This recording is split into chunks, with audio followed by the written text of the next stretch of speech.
Olá, boa noite a todos. Meu nome é Laura Yumisu Emitsu. Eu sou engenheira de alimentos e produtora de conteúdo no projeto Plant Based.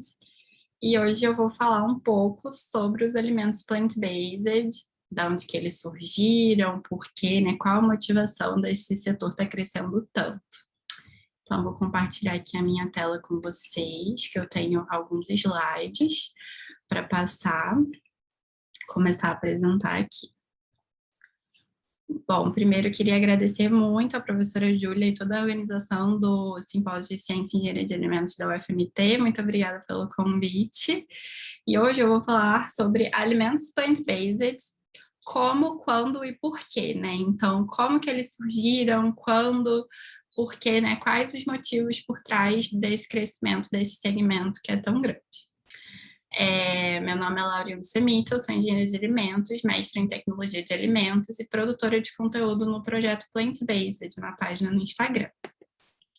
Então, prazer, eu sou a Laura e eu sempre tive muito apreço por comida, pelos sabores, cheiros e texturas na minha família. Eu sou conhecida como Magali. Então, foi muito natural, acho que essa escolha pelo curso de engenharia de alimentos, né? Eu fiz na UFRJ e escolhi, assim, muito porque eu gostava muito das disciplinas exatas, né? No ensino médio, me apaixonei por química, mas queria algo, assim, mais divertido que só a engenharia química, né? Engenharia química também é muito legal, né? O meu curso, a grade é 80% na engenharia química, então é bem parecido. Mas eu queria alguma coisa que fosse, né, assim, tivesse alguma coisa mais palpável, né? Porque eu pensava assim, vou trabalhar com petróleo, com tinta, achava meio chato. Então, eu escolhi engenharia de alimentos, me formei em engenharia de alimentos na UFRJ. E aí, quando eu tive duas experiências, né, de estágio na indústria, mas quando eu fui me formar, acho que por eu ser muito curiosa e observadora, foi um pouco natural, assim, essa escolha pelo mestrado. E aí, eu fiz o mestrado na Unicamp. E mais ou menos na mesma época que eu entrei no mestrado na Unicamp, em 2015, né, quando eu estava fazendo o processo seletivo e me formando na faculdade, eu descobri os produtos plant-based. E aí fiquei muito animada, mas demoraram 5 anos, né? Demorou 5 anos para eu começar o projeto Plant Based, que é uma página no Instagram que eu falo sobre os produtos. Trago um pouco também de divulgação científica, falo sobre os motivos, né? Principalmente a mudança climática, os efeitos, né, que a pecuária tem no meio ambiente, que a gente vai ver mais no final da palestra. Enfim, e aí comecei, né, veio a quarentena, a gente ficou em casa, a Unicamp foi uma das primeiras universidades a fechar, e eu tinha muita coisa para fazer no laboratório, né, não tinha muito o que fazer em casa, mas escrevi um artigo que acho que vai ser publicado sobre proteína plant-based, e aí comecei o Instagram, já tinha muita admiração pelo Átila e a Marina, né, então comecei o Instagram e fui fazendo, assim, meio errando, assim, e aí o projeto cresceu e me proporciona essas conversas, né? E eu amo conversar sobre os produtos, as novidades e principalmente sobre os motivos, porque que é tão importante a gente falar sobre o plant-based. Então, começando, né, primeiramente com o que é plant-based, né? Qual é a definição desse termo, né? A gente ainda não tem uma definição oficial, a definição que eu trago aqui para vocês é uma definição do meu entendimento, né? A gente precisa fazer algumas diferenciações, né? Mas basicamente, o que é plant-based, né? Em uma tradução literal para o português, significa a base de plantas ou feito de plantas, né? Que é como a gente vê nos rótulos, a maioria dos rótulos que se apropriam dessa terminologia que vem do inglês, fica feito de plantas, né? Aqui no Brasil. E para mim, o plant-based é uma nova, os produtos plant-based, né, caracterizam uma nova categoria de produtos alimentícios que surgiu recentemente, né, e que eles se parecem, que são produtos que se parecem muito com os produtos análogos de origem animal, né, então a gente vai ter um hambúrguer, uma salsicha, linguiça, o próprio leite, o queijo, o iogurte ou a manteiga, com o propósito de ser o mais parecido possível ao hambúrguer bovino, ou de frango, ou a salsicha de pernil, salsicha ou linguiça de pernil, né? Então, assim, são produtos que têm como proposta serem muito parecidos, né? Tanto em sabor, quanto aparência, textura e aroma, com o produto de origem animal. E esses foram os primeiros produtos plant-based que surgiram no mercado. Então, o hambúrguer da Impossible, que é o Impossible Burger, que foi o primeiro. A Impossible Foods é uma startup criada por um professor de Stanford, se eu não me engano, eu sempre esqueço o nome dele. O nome dele é Tim Brown, se eu não me engano.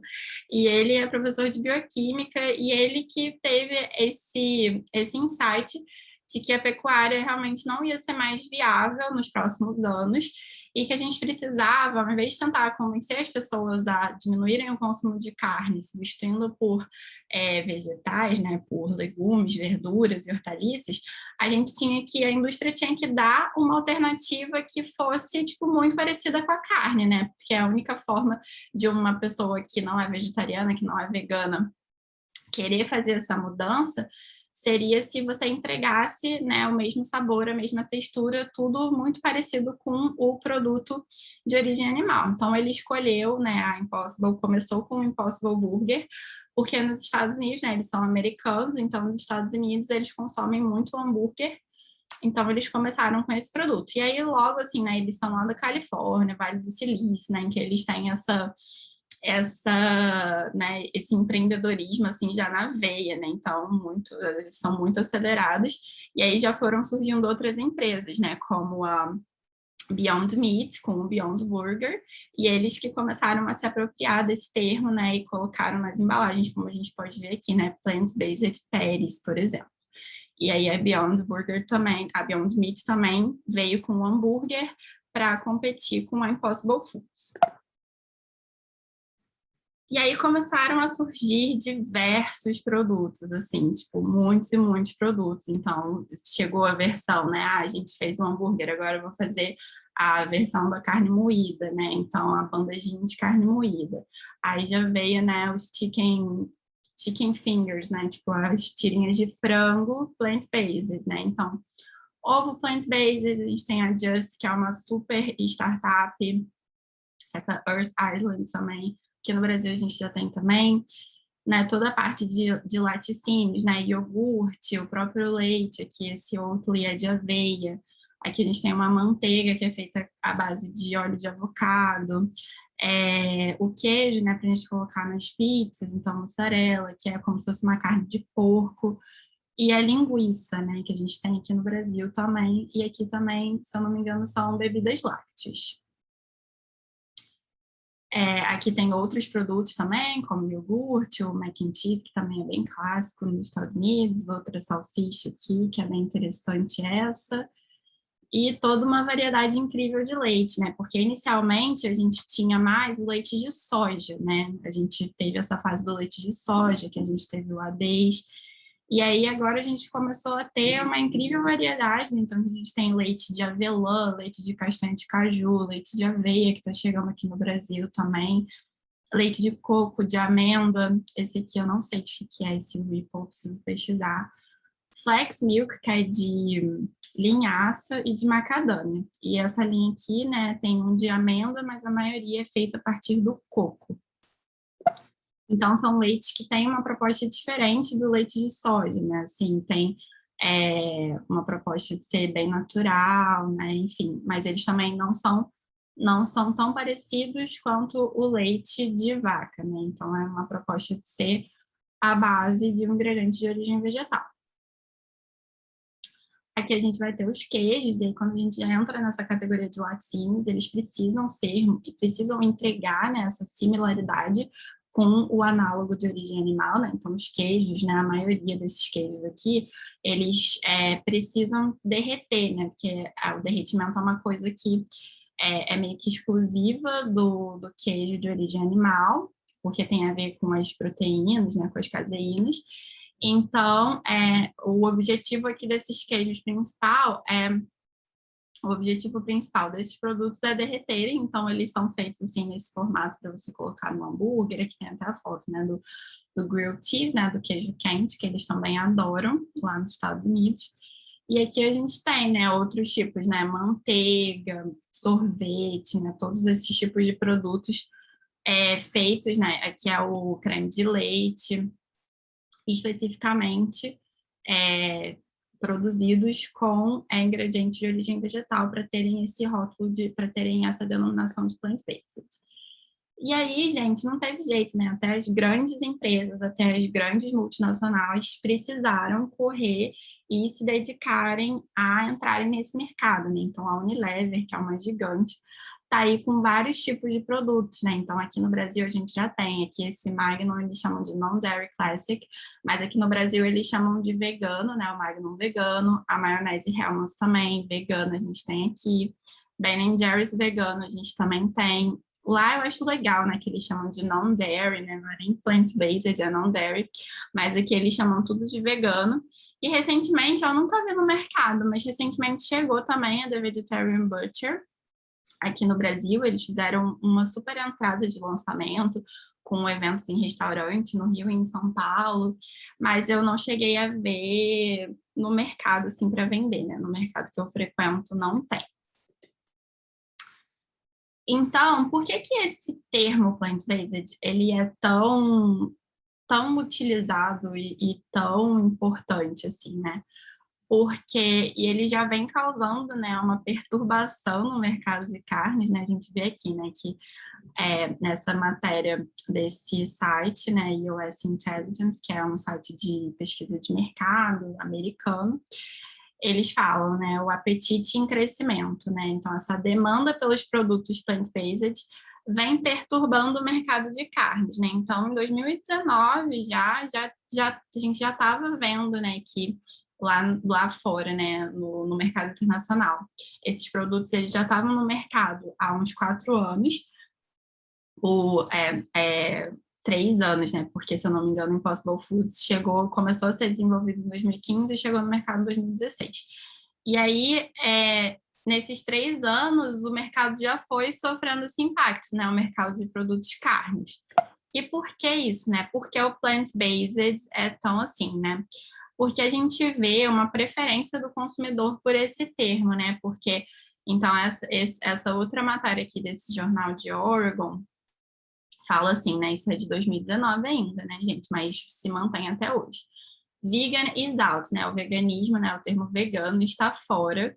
E o plant-based está dentro, por ser uma forma mais suave para a gente vender esses produtos de origem vegetal para consumidores em geral.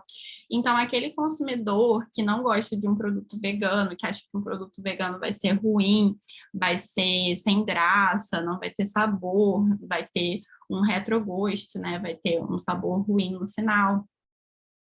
Ele já se mostra mais propenso a consumir os produtos plant-based, que é o que a gente vê aqui, né? O termo vegano parece significar que alguém tem que ter um cartão de fidelidade para um clube muito exclusivo, explica Michelle Simon, a diretora executiva dessa Associação de Alimentos Plant-Based dos Estados Unidos, que foi fundada em 2016 e representa mais 100 empresas, incluindo a Tofurky, que eles fazem uma espécie de peito de peru, assim, de tofu, e a Campbell Soup Company, que é, tipo, uma empresa super grande, né, que eles fazem sopa de tomate. Muitos estudos e fontes citam que a quantidade de americanos que se identificam como veganos é de apenas 3%. Então, é uma quantidade muito pequena de pessoas, né, que se denominam veganas nos Estados Unidos, enquanto a porcentagem de americanos que se identificam como vegetarianos, que aí já é uma denominação mais abrangente, porque os veganos não consomem nada de origem animal, nem artigos de couro, assim, um vegano vai adquirir, vai usar, né? Mas os vegetarianos, eles já não têm tanto, assim, é, essa motivação em outros setores, né, em outros âmbitos, a não ser alimentação, e eles consomem ainda ovos, laticínios, então o vegetarianismo ele é mais abrangente. E a quantidade de americanos que se identificam como vegetarianos é aproximadamente 6%, né? Então tem essa diferença. E o plant-based, né, ao contrário do vegano, né, ao contrário do veganismo, mostra um apelo muito mais amplo, né, mais abrangente, como o vegetarianismo, para adquirir essa familiaridade do consumidor, né? Assim, então, uma coisa que essa diretora fala, essa diretora da associação, ela comenta nessa matéria que todo mundo já comeu algum tipo de vegetal, né? Algo que seja plant-based, pode ter sido batata frita, né? Mas ainda assim é um vegetal, né? Então, o plant-based ele é muito comum, né? Assim, o pão, né? O pão francês que a gente consome todo dia no café da manhã, que muita gente consome hoje em dia, o pessoal tá meio que olhando assim, meio torto pro pão francês. Mas o próprio pão francês, ele é plant-based, né? E a maioria dos pães, a não ser que seja um pão que vá ovo, eles vão ser plant-based, né? Porque a receita do pão é basicamente água, farinha e sal. Então, esse termo acaba sendo um termo que gera um apelo mais abrangente, né? Então, acaba sendo mais usável e mais usado pelas indústrias, nos produtos, por causa disso, porque faz com que o consumidor não tenha, tipo, um olhar de aversão para aquele produto, né? E já não ache que também precise ser uma coisa muito exclusiva e tudo mais, né? Em relação a que a gente estava falando dos Estados Unidos, em relação ao consumidor brasileiro, a gente tem vários dados do GFI, né, do The Good Food Institute, que é um instituto que surgiu nos Estados Unidos, mas que chegou aqui no Brasil, junto com o diretor executivo, né, o Gustavo Guadagnini. E, bom, eles pesquisaram quem é o flexitariano, né? Então, essa pesquisa é bem recente, se eu não me engano, ela é de 2020. E a gente vê que 50% da população brasileira afirmou que está reduzindo o consumo de carne. Então, 50% falou que não reduziu o consumo de carne naquele ano, naquele período que eles perguntaram, mas 50% respondeu que sim. E desses 50%, olha só, 1% falou que parou de comer carne totalmente, 12% afirmou que não está comendo carne em determinados dias da semana, 12% falou que passou a fazer pelo menos uma refeição sem carne durante o dia, que pode ser o café da manhã, o almoço ou o jantar, e 25% falou que passou a consumir menos carne em cada refeição, né? Então, essa porcentagem mostra que o consumidor brasileiro realmente está diminuindo o consumo de carne, e isso que classifica o flexitarianismo, né? Então, o flexitariano é essa pessoa né, que está aqui dentro, né, desses 49%, né, que não come carne em determinados dias da semana, que reduziu, né, então tá pelo menos em uma refeição não comendo carne, ou em cada refeição consumindo menos produtos de origem animal. Esse que é o flexitariano, né? É quem está reduzindo o consumo de carne. E aí, a maioria, né, dessas pessoas, né, esses 50% responderam essa pergunta, né? Quais alimentos que substituem a carne para você no dia a dia, né, em geral? Então, a maioria, né, 47% respondeu que consome apenas vegetais, né, como legumes, verduras e grãos, ao invés da carne. Mas muita gente respondeu, né, que consome carnes vegetais parecidas com as de origem animal, que são os produtos plant-based. Tem gente que consome carnes vegetais que não são parecidas com as de origem animal, então pode ser um hambúrguer de grão de bico, um hambúrguer de lentilha, um hambúrguer de feijão, ou então até alguma coisa de soja, né? A carne de soja, né? A proteína texturizada da soja. 6% falou que consome principalmente carne de origem vegetal e às vezes vegetais. E o dobro, né, 12% falou que prioriza os vegetais, mas de vez em quando consome a carne de origem vegetal. Opa, desculpa, gente.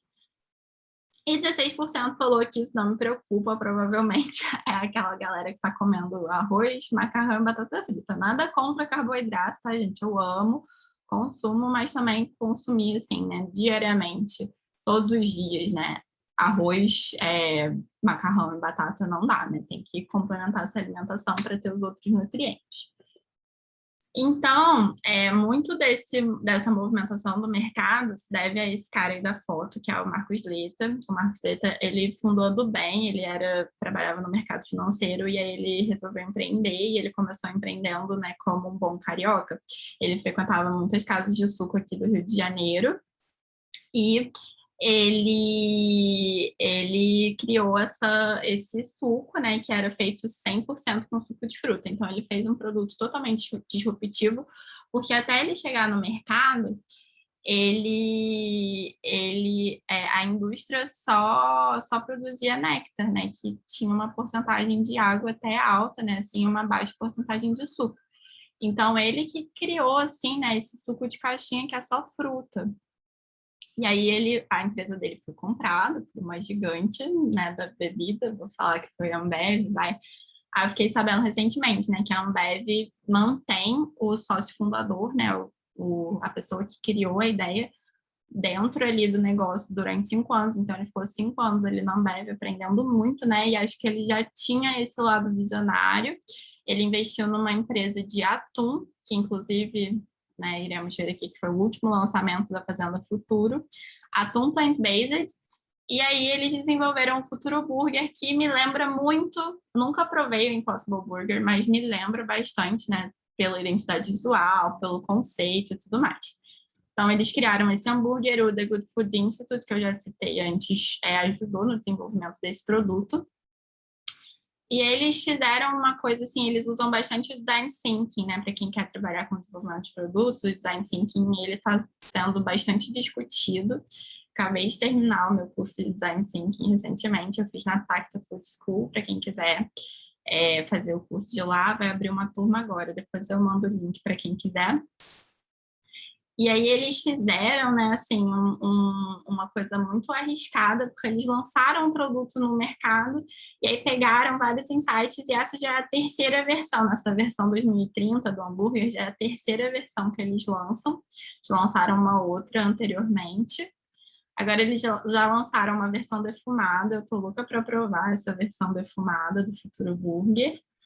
Eles lançaram, né, um pouco depois, assim, do hambúrguer, eles lançaram o hambúrguer e a carne moída, se eu não me engano, junto, e a almôndega, e aí logo um pouco depois, assim, eles lançaram a linguiça, que é maravilhosa, eu adoro, consumo bastante. E recentemente eles lançaram em parceria com a Verdale o frango, né, então são uns pedacinhos de frango que dá para fazer estrogonofe. Eles têm bastante essa preocupação de produzirem coisas, né? Produzirem alimentos que dê para a gente encaixar na alimentação, né? Porque ninguém vai viver só de hambúrguer. E recentemente, né, eles já pegaram o benchmarking da Good Cat, que é a startup que o Marcos investiu lá nos Estados Unidos, e lançaram recentemente o atum. Ainda não consegui provar, eu comprei, mas ainda não consegui provar, preciso provar urgentemente. E aí, a mesma coisa veio acontecendo aqui no Brasil. A Seara, né, que é uma empresa de produtos carnes, ela teve que se render e aí eles lançaram essa linha gourmet de hambúrgueres e lançaram esse incrível burger, que é um hambúrguer de soja, mas que tem essa proposta de ser muito parecido com hambúrguer de carne. Para mim é o melhor, é o meu preferido, particularmente é o que eu mais gosto, eu acho que é o que mais se assemelha à carne. E aí a linha fez tanto sucesso, se eu não me engano, de acordo com o Grupo Pão de Açúcar, quando quando eles começaram a vender esses hambúrgueres, a venda desses hambúrgueres foi tão alta que a Seara teve que criar uma linha, né? Então eles criaram, óbvio que eles já estavam criando, né? Mas eles lançaram primeiro o hambúrguer para sentir o mercado e tal.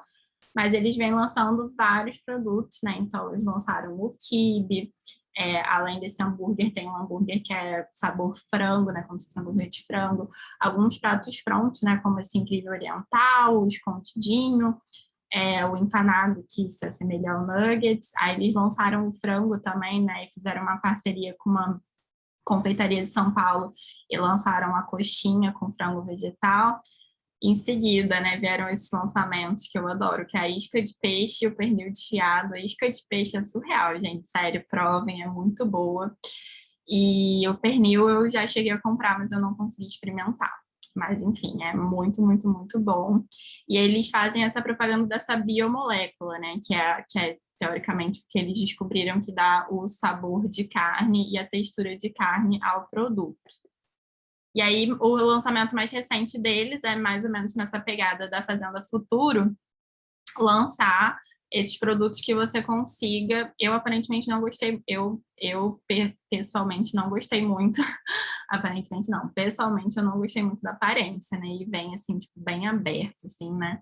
Mas eu não gostei muito da aparência, né? Tanto da tira de carne quanto do filé de frango e o cubo de frango, eu acho a aparência do da Fazenda Futuro melhor. Mas eles lançaram, achei bem legal, achei até um pouco atrasado, assim, né? Tipo, essa linha de cortes, né? Tipo, então, para a gente ter mais no dia a dia, assim, esses alimentos inseridos. E aí, além da Seara, né, além da linha incrível, a gente tem os produtos da Notco aqui no Brasil também. A Notco é uma startup chilena, que eles têm, assim, uma tecnologia incrível, né? Então, eles têm aqui, são alguns produtos, né? A maionese, o leite, o hambúrguer e o sorvete. Mas o mais legal da Notco é que eles têm o Giuseppe. O que é o Giuseppe? O Giuseppe é uma inteligência artificial, é um algoritmo que eles desenvolveram para acelerar a forma de desenvolver os produtos e para fazer o P&D deles, né, o Research and Development. Então, por exemplo, a Notmail, eles desenvolveram em 18 meses. E aí, com o uso do Giuseppe, né, porque como é uma inteligência artificial, né, como está trabalhando com machine learning, né, ele vai aprendendo e vai melhorando, né. Então, basicamente, o Giuseppe, eles pegam, né, colocam várias estruturas de moléculas plant-based na base de dados do Giuseppe, e aí eles pegam e perguntam para o Giuseppe assim, Giuseppe, o que tem no leite que faz com que o leite seja, né, tenha esse gosto, tenha essa aparência e tudo mais. E aí ele vai lá e pesquisa na base de dados e dá esse resultado, né? Então, tem essa molécula aqui, que é uma molécula que tem nesses ingredientes. E aí, por isso que o leite da Not Milk é tão engraçado, né? Mas só assim, a gente vê que o Giuseppe realmente vai aprendendo e aí o tempo de desenvolvimento dos produtos vai diminuindo, tá vendo? Então, a Not Mayo foi desenvolvida em 18 meses, o Not Milk em 10, depois o Not Ice Cream em 5 meses. Mas eu não gosto muito do Not Ice Cream, tá? Mas assim, enfim. Aí eles fizeram o Patty, né, o hambúrguer do Rebel Whopper do Burger King lá nos Estados Unidos. Aqui no Brasil foi outra empresa que fez, que desenvolveu. Aí foi em 4 meses. A linguiça, né, a Not Meat, né, que é tipo uma carninha que vai na pizza dessa cadeia de pizza lá dos Estados Unidos também, em 3 meses. E o Not Burger que a gente tem aqui no Brasil, que eu também não gostei muito, foi desenvolvido em 3 meses. Da Notco, o que eu gosto da Notco? A maionese. A maionese é muito boa, podem consumir, tá? Então, por isso que a gente tem uns ingredientes muito doidos no Not Milk, por exemplo, né? A gente vai ter repolho, abacaxi, chicória, se você for olhar lá, né? Então tem coco, o óleo de semente de girassol, né? Enfim. E aí ele é um leite que ele realmente, ele não é um leite de castanha, né? De amêndoas, como a gente viu anteriormente, né? Ou até o leite de aveia. Ele é um leite que se propõe a parecer, tipo, muito leite de origem animal, né? Então, por isso que ele tem todos esses ingredientes, porque ele tem que até, tipo, bater o sabor, né? E aí ser um sabor neutro, né? Que depois você usar num prato salgado, porque a maioria desses leites de castanha, como tem um certo gosto amargo da castanha, eles colocam açúcar, né, na formulação. Então, às vezes, você não consegue usar num prato salgado, mas o Not Milk super dá. Mas o na aveia, que é de aveia, também a gente já usou em pratos salgados aqui em casa e fica uma delícia. Minha mãe fez panqueca com ele. E aí, a Notco também fala muito sobre essa questão do meio ambiente, né? Como, por exemplo, o Not Milk, ele consome 92% menos água na produção desse leite do que o leite de vaca e 74% menos gás carbônico, gás, né, estufa, né, que causa o aquecimento global. Então, essa que é a principal motivação do crescimento, né? O principal motivo, a principal razão desse sistema, desse crescimento dos produtos plant-based, porque os sistemas de produção de alimentos, eles têm efeitos muito severos no meio ambiente, né? Então, se a gente olhar aqui, né, 1/3 das emissões de gases de estufa, geral, assim, né, são provenientes dos sistemas de produção de alimentos, né? Então, 34% do total das emissões de gases vem da nossa produção de alimentos. Então, assim, a gente acha que é a indústria, né? Mas aqui, ó, o processamento, a indústria de processamento, ela ela corresponde a apenas 3,5%, né? Mais a logística, digamos assim, né? Então, sei lá, uns 7%, porque esse transporte aqui não é, acho que tudo da indústria, né? Mas assim, juntando assim, não vai dar nem 20%, né? Mais a embalagem, enfim, porque tudo isso aqui, né? O varejo, enfim, tudo isso é de tudo, né? Se eu não me engano, né? É varejo de todos os tipos de produtos, não só da indústria, né? Mas a produção agrícola, gente, ela é responsável por 39% do total. Então, é muito a produção agrícola e o uso do solo, que tem muito a ver com a agropecuária, com a pecuária, né?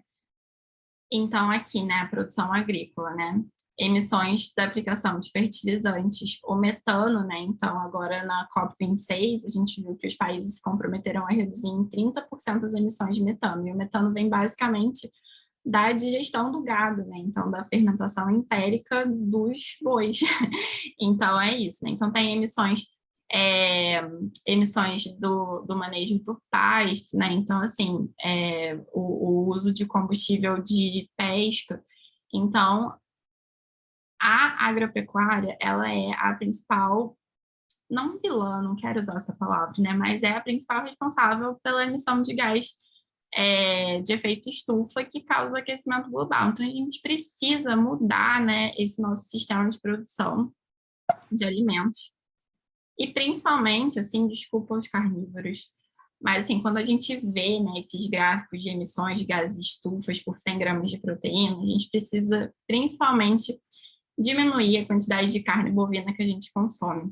Porque a gente vê aqui, né, olha só, a carne bovina, ela está sempre no topo, né, desses gráficos que mostram o quanto de gás carbônico ou o quanto de água que é consumido, né? Então, aqui, ela é muito discrepante, né? Até quando a gente compara com carne de porco, carne de peixe, frango, né? O frango, né, é quase 10 vezes menos, quase 10 vezes menos quantidade de gás carbônico que produz, né? Ovo. Então, assim, eu continuo consumindo, mas me considero flexitariana, não sou vegetariana, vegana, já tentei, mas não consegui. E eu acabo consumindo, né, carne de peixe, acabo consumindo peixe, frango, porque a diferença, gente, olha só, a diferença é muito brusca, né? Até assim, camarão, né, vai ser quase o dobro, né? Tipo, é mais do que o dobro, né? A quantidade de gás carbônico que para você produzir 100 gramas de carne bovina é utilizada, né? Então, todos esses resultados, foram compilados nesses gráficos pelo Awarding Data, mas eles são de um estudo de Poor e Nemesek que saiu na revista Nature, tá? Então, é um estudo bem completo, assim.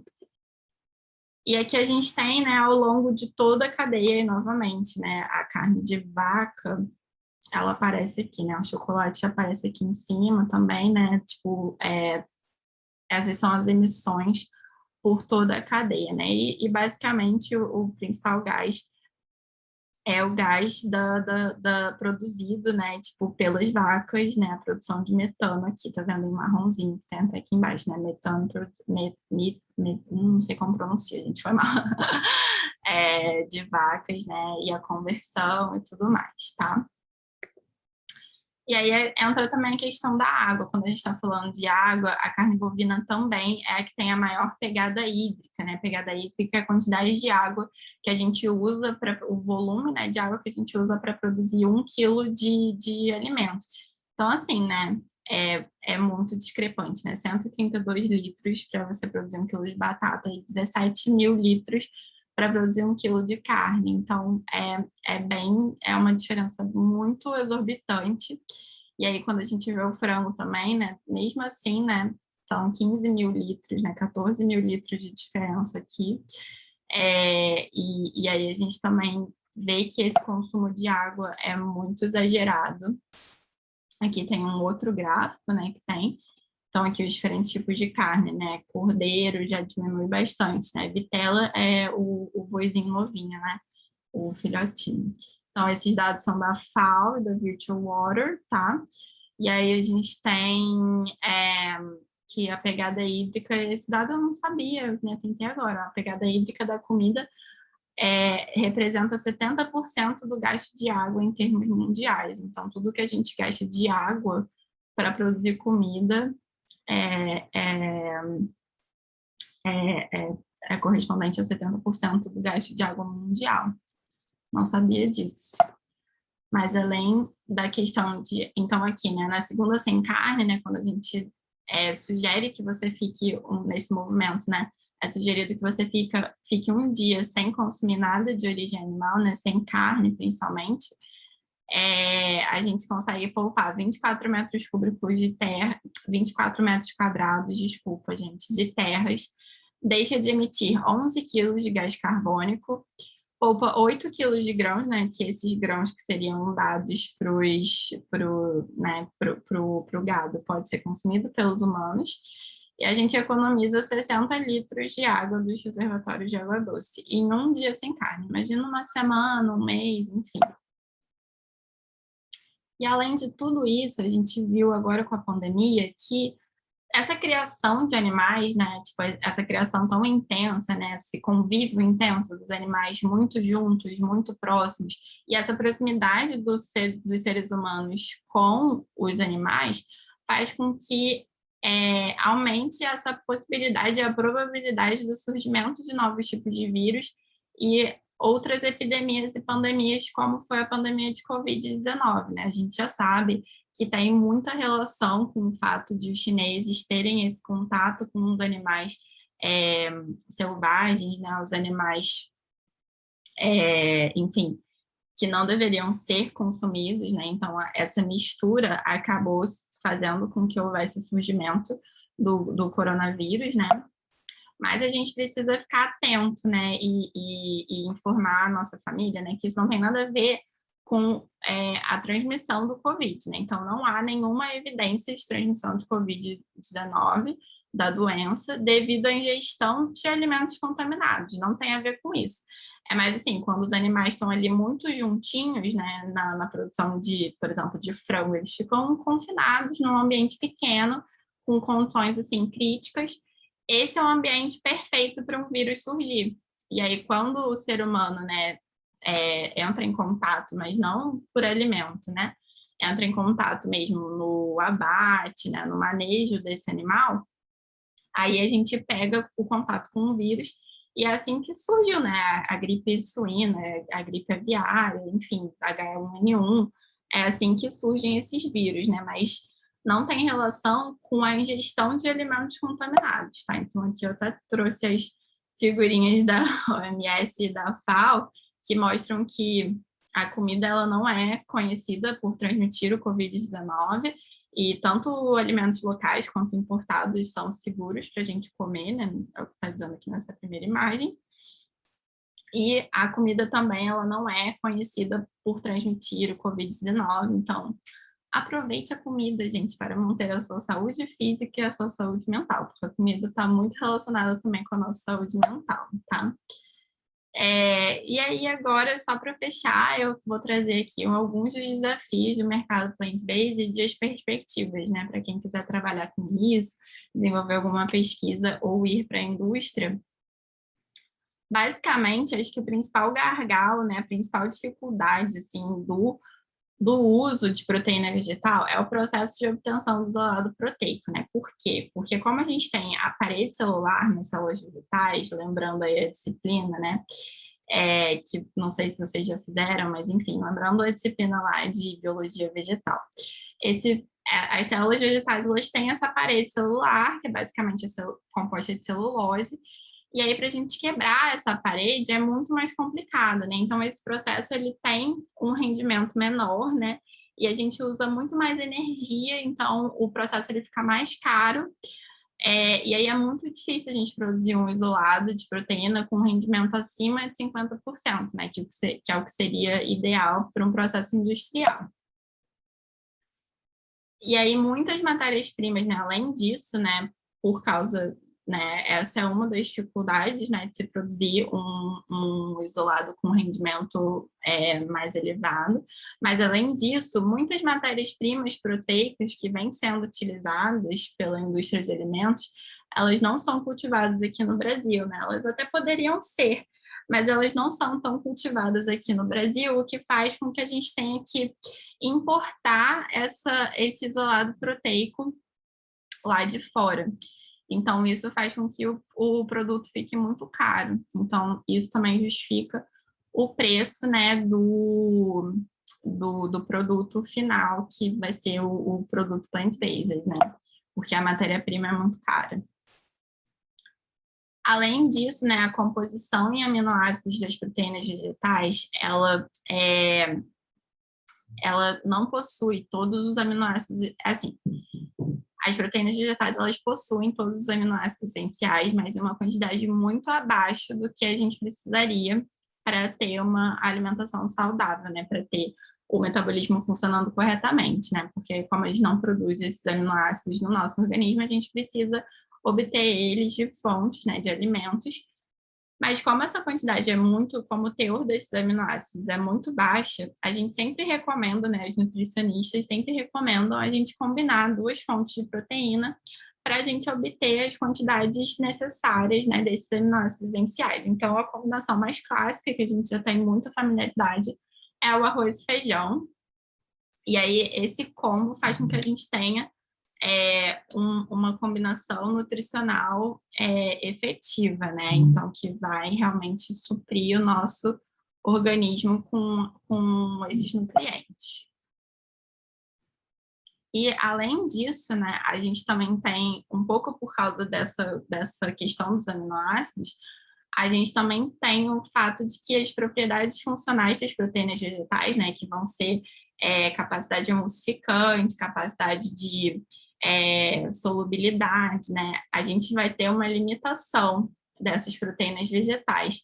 Então, essa combinação de mais de um tipo também ajuda a amplificar essas propriedades funcionais das proteínas e torná-las ingredientes mais eficazes nos produtos.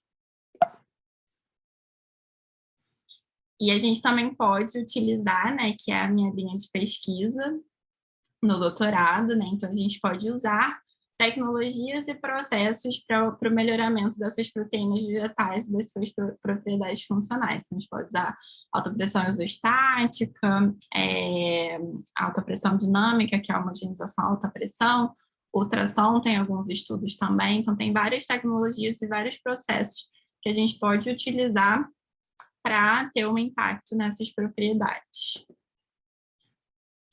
A questão dos impostos e outras questões burocráticas, né? Então, os produtos, por exemplo, gente, não sei se vocês sabem, mas eles são taxados como com uma classificação que nenhum outro produto tem.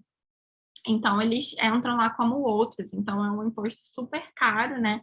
Então, por exemplo, eu fiquei sabendo disso numa palestra da Giulia Braguieri, da Not School. Eles não são taxados como leite, né? Então, e além disso, né, tem toda a questão do lobby, né, da indústria de leite, porque o leite não paga o mesmo imposto, né? Tanto o leite como a carne não tem a mesma tributação, né? Então, acaba tendo essa questão também, mas o The Good Food Institute e outras organizações estão trabalhando para melhorar essa situação. E em relação às perspectivas, né, parando de falar um pouco sobre os problemas, aqui a gente tem esse prato, que é de um estudo que mostra que a gente tem cada vez mais, né, priorizar os vegetais na nossa alimentação, então metade, minha nutricionista também fala isso, metade do prato tem que ser composto por vegetais, né, legumes, cogumelos, enfim. E a outra metade a gente coloca, né, grãos integrais, vegetais aminoácidos, como batata, por exemplo, laticínios, um pouquinho de proteína animal, uma maior quantidade de proteína vegetal, óleos insaturados e um pouquinho de açúcar para adoçar a vida aqui, né? Então, as perspectivas, né? Esses são dados do mercado americano, tá? Eu não tenho esses dados do mercado brasileiro, preciso cobrar o pessoal do The Good Food Institute. O mercado plant-based americano está valendo agora 7 bilhões de dólares, né? Então, houve um crescimento de 5,5 bilhões de dólares em 2019 para 7 bilhões, o que foi um crescimento de 27% das vendas dos produtos plant-based. E nos 2 anos, né, nesses 2 anos, foi 43% de crescimento. Então, é um crescimento super acelerado. E eles mostraram isso, né, que a velocidade de crescimento, né, o mercado plant-based cresceu 2,5 vezes mais rápido do que o total de vendas de alimentos no geral de 2018 a 2020. Então, é um setor que está crescendo muito, né? Então, em 2018 valia 5 bilhões de dólares. Acho que nesse mesmo evento eles falaram que o mercado de produtos plant-based ele é menor do que o mercado de cannabis nos Estados Unidos, gente. Então, assim, para vocês terem ideia, tem muito potencial de crescimento, tem muita oportunidade, né? Então, quem quer empreender, quem quer desenvolver alguma coisa, eu super recomendo o mercado plant-based, porque, assim, é algo que vai crescer muito, assim, né? Cresceu mais do que o dobro, né, de 2019 a 2020, né, comparado com 2018 a 2019. E aí, algumas ideias aí, né, para quem quiser seguir nessa empreitada, é o uso de inteligência artificial na indústria, como já está fazendo a Notco, a Popeye também, que é uma empresa de snacks, também usa um algoritmo para desenvolver as formulações, principalmente. Impressão 3D para produção de bifes e filés, porque essa impressão 3D é o que vai permitir a gente fazer as camadas de músculo e gordura e da textura que um filé de carne tem. Fontes de proteínas alternativas, como algas, cogumelos, a semente de cânhamo, né, que é a hemp, outros tipos de sementes e as proteínas de folhas, né? Uma professora da Unicamp está trabalhando com folhas de mandioca, eu já vi uns estudos com folhas de beterraba. Utilização de subprodutos e resíduos industriais para conseguir retirar a proteína que resta ali, né? Para a gente também contribuir para a diminuição do desperdício, né, desses subprodutos, né, e conseguir integrar cada vez mais o sistema de produção de alimentos. E o mais revolucionário, eu acho, é o processo da Solar Foods, que eles produzem proteína a partir do ar, a partir do gás carbônico do ar. Então, deem uma olhada lá no site deles, que é muito bacana. E é isso, muito obrigada a todos. E aqui seguem os meus contatos para a gente manter o contato. Meu Instagram é @projetoplantbased e esse é o meu e-mail, lisum31@gmail.com. Muito obrigada e até a próxima. Tchau, tchau, gente.